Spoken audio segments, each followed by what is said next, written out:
Let me start by congratulating all the stakeholders of ABV IIITM Gwalior on the all-round success of the institution as reflected in the report presented by the director, Professor S.N. Singh. A round of applause is in order.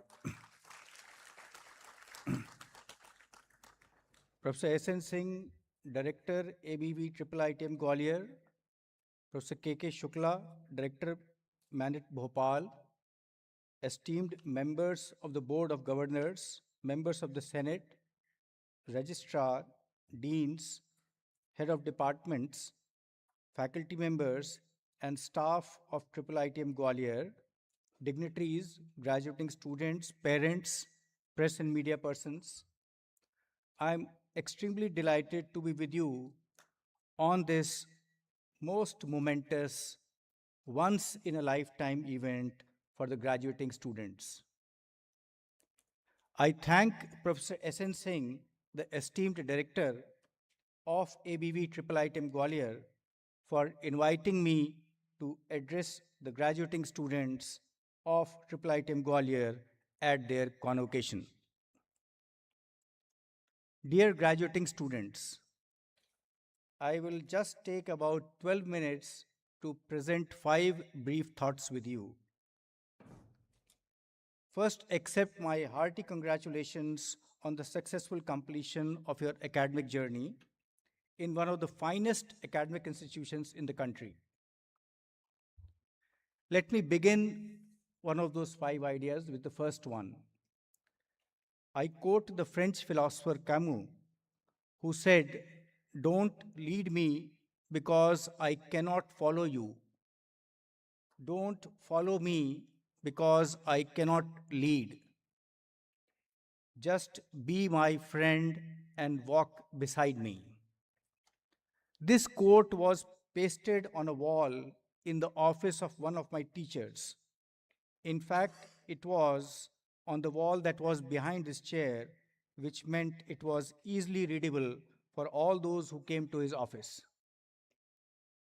I think on this day when you are graduating, this powerful thought conveys something important. At today's event, and of course later in life, several of your well-wishers, including friends, seniors, parents, relatives, will share with you pearls of wisdom based on their individual experiences in life.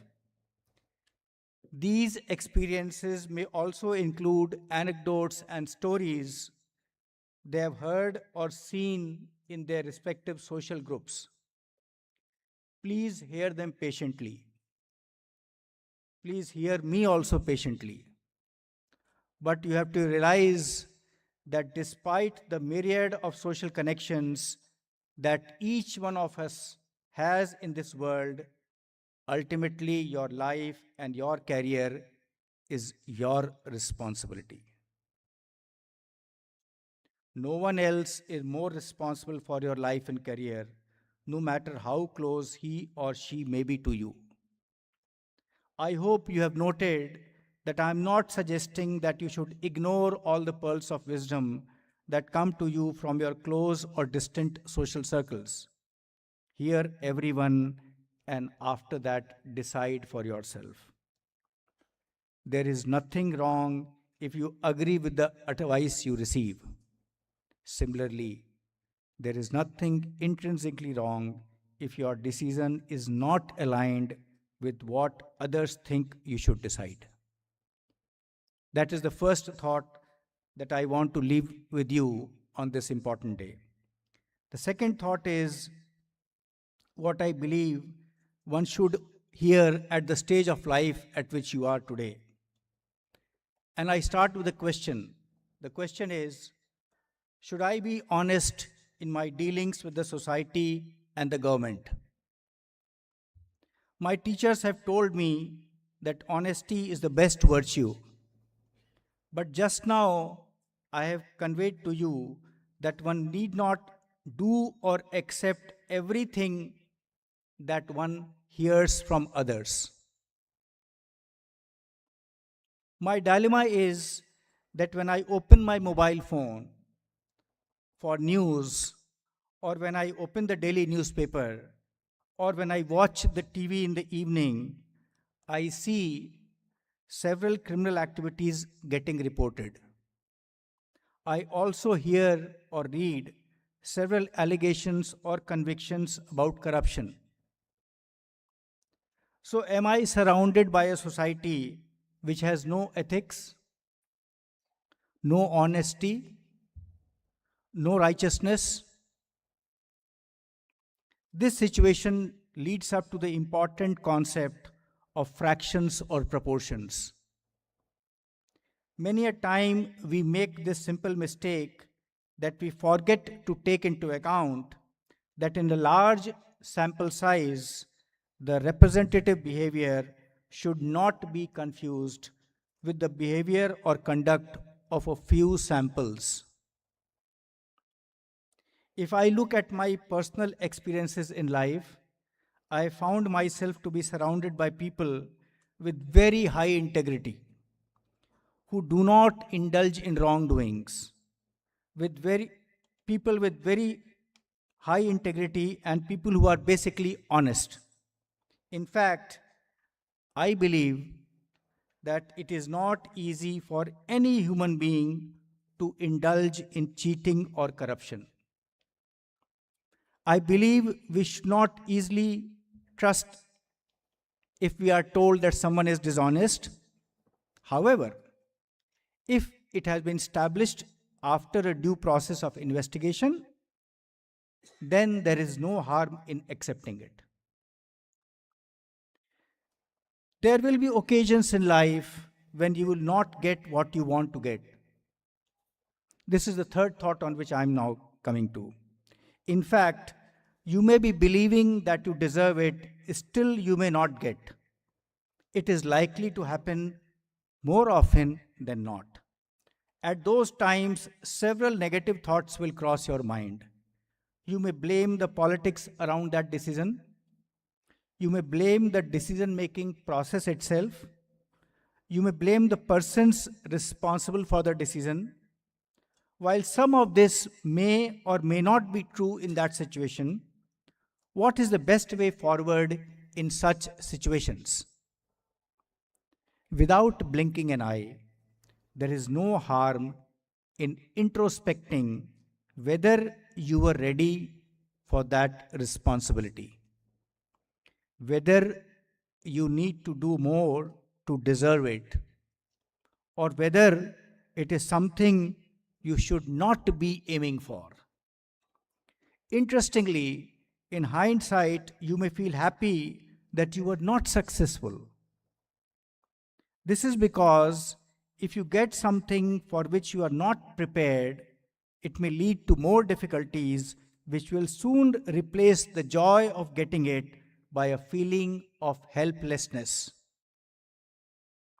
An obvious question that each one of us keeps encountering in our life's pursuits is, what is the mantra to get what you want to get? While it may not be wrong to say hard work, dedication, commitment, focus, etc., I would like to convey it simply, say, in one word. And that one word is hunger.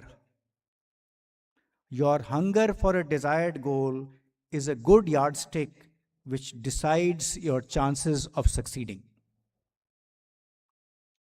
Having said this, I would like to hasten to say one more thing. Life is not only a set of laws of physics or equations of mathematics. All decisions that impact our life cannot necessarily be derived from the input and boundary conditions alone. There is an element beyond that.